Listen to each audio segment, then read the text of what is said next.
College থেকে চলে গিয়েছিলাম ঝিনাইদহ মুক্তা চাষ দেখতে ফিল্ড প্র্যাকটিক্যালে। হ্যালো এভরিওয়ান, আসসালামু আলাইকুম।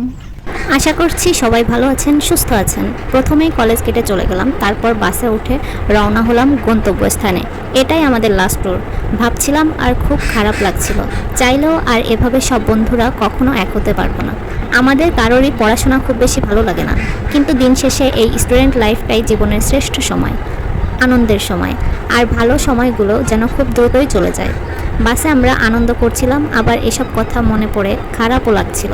এত দ্রুত পড়াশোনার শেষ পর্যায়ে না আসলেও পারত। এসব কথা ভাবতে ভাবতে এবং মজা করতে করতে অনেকটা সময়ই পার হয়ে গেল। কারণ বন্ধুরা সবাই মিলে এক জায়গা হলে সুন্দরভাবে সময়টা কিভাবে চলে যায় বোঝাই যায় না। আসলে আমরা যখন একা থাকি বা আলাদা থাকি তখন সময় যেন কাটতেই চায় না, কিন্তু যখন আমরা সবাই মিলে একসঙ্গে আড্ডা দেই তখন সময়টা খুব দ্রুতই চলে যায়। তারপর আমরা গন্তব্যস্থানে পৌঁছে গেলাম, আর আমরা বাস থেকে নেমে দাঁড়িয়ে আছি।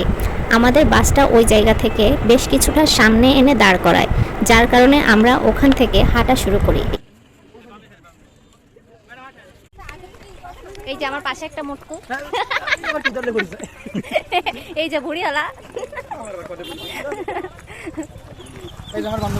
হ্যাঁ আমি সবার বান্ধবী।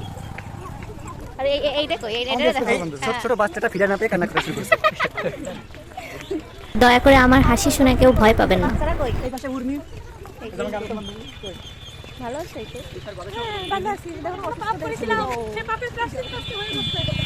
একসাথে হেঁটে যাওয়ার কারণে পুরো রাস্তা ব্লক হয়ে গেছিল।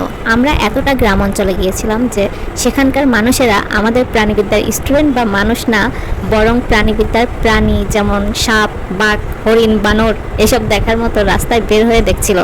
আর এখানে হাঁটতে হাঁটতে দেখলাম সামনে গিয়ে অনেক সুন্দর পানির স্রোত আসতেছে, কিন্তু এখানে পানিটা কোত্থেকে আসতেছে তা না জেনেই তারা হাত মুখ ধোয়া শুরু করে দিয়েছে। পরিবেশটা খুবই সুন্দর দেখার জন্য, কিন্তু এখানে থাকতে ভালো লাগবে না। যারা এখানে থেকে অভ্যস্ত তাদের কিছুই হবে না, সব কিছু অভ্যাসের উপর ডিপেন্ড করে। আমরা যে যেখানে থাকি সেখানেই আমাদের স্বর্গ। যাই হোক, চলে আসলাম আমাদের সেই গন্তব্যস্থানে। জায়গাটা খুবই সুন্দর। এইটা হচ্ছে তার গেট, রায়ান জৈব কৃষি প্রকল্প। যেই দেখলাম আমাদের জন্য খুব সুন্দরভাবে অ্যারেঞ্জমেন্ট করে রাখছে, আমরা আসলেই তার কাছে খুবই কৃতজ্ঞ। এখানে অনেক সুন্দর ফুল ফল গাছ লাগানো আছে।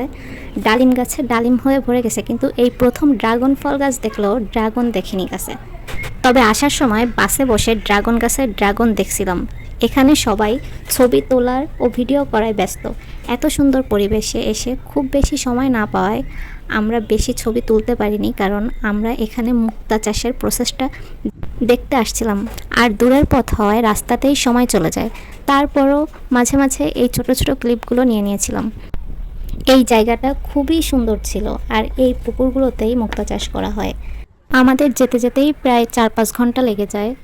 আমরা অনেক পরে যে ওইখানে পৌঁছাই, যার কারণে আমরা সময়টাও একটু কম পাই। আমাদের অনেক প্ল্যানিং থাকলেও আমরা সব কিছু প্ল্যান মতো করতে পারি নাই, কারণ বিকাল টাইমে একটু বৃষ্টিও হয়, যার কারণে 2-1টা খেলাধুলা রেখেছিলাম, কিন্তু সেগুলো আমরা করতে পারি নাই। কিন্তু কিছু গান, কবিতা আবৃত্তি এগুলো হয়েছিল। যিনি মুক্তা চাষ করেন তিনি আমাদের তার কোয়ালিফিকেশন ও মুক্তা চাষের প্রসেস সম্পর্কে কিছুটা ধারণা দিচ্ছিলেন।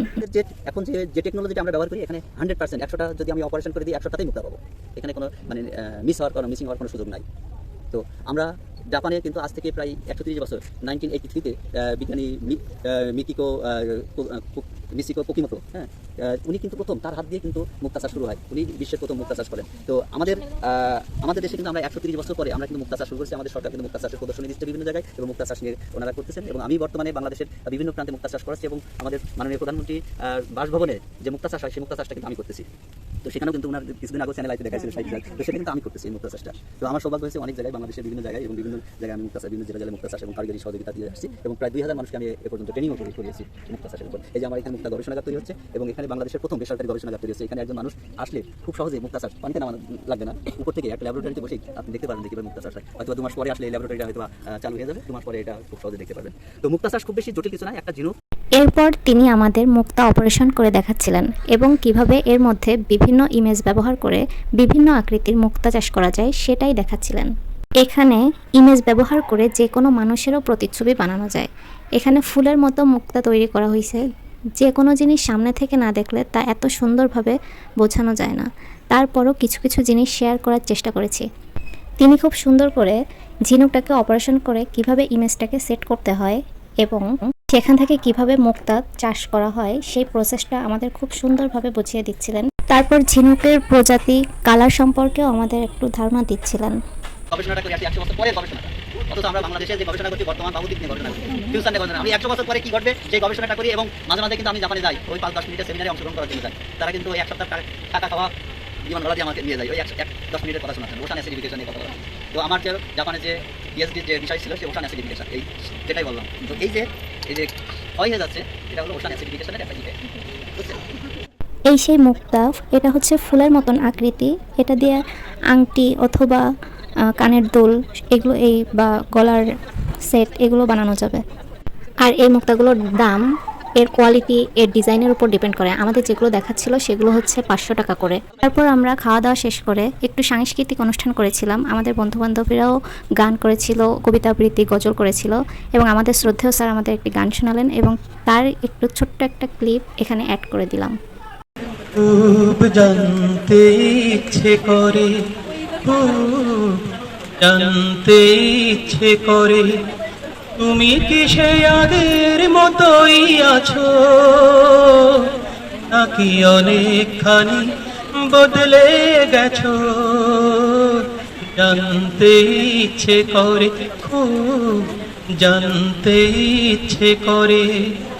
আমাদের এই অনুষ্ঠানটি এইখানে সফল করার জন্য যিনি মধ্যমণি এবং যিনি অত্যন্ত কষ্ট করেছেন, তার প্রয়োজনীয় কাজ ফেলে রেখে তিনি আমাদেরকে সময় দিয়েছেন, তিনি ডক্টর নজরুল ইসলাম।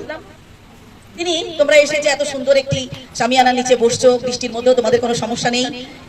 এই যে তোমাদের যে সুন্দর একটি পরিবেশ দান করার জন্য, তোমাদেরকে স্বাচ্ছন্দ্য দান করার জন্য তিনি যে কষ্ট করেছেন, সেজন্য আমি তার প্রতি কৃতজ্ঞতা জানাচ্ছি। এরপর ম্যাডাম সমাপনী বক্তৃতা দিলেন এবং আমরা বাসার উদ্দেশ্যে রওনা হলাম। হাই হাই, আমি হাবিবা। হ্যাঁ, আমার একটু দিবি। High high, Habiba. এই যে মোকলেস। কোনে মুখলিস? क्या कहूँ तुमसे मैं कि इश्क क्या है, जान का रोग है या ये बला है। আজকের ভিডিও এই পর্যন্ত। সবাই ভালো থাকবেন, সুস্থ থাকবেন, আমার জন্য দোয়া করবেন। আজকের ভিডিওটি কেমন লেগেছে সেটা অবশ্যই কমেন্টে জানাবেন। আর আমার ভিডিও ভালো লেগে থাকলে অবশ্যই আমার পেজটি ফলো দিয়ে রাখবেন। আল্লাহ হাফেজ।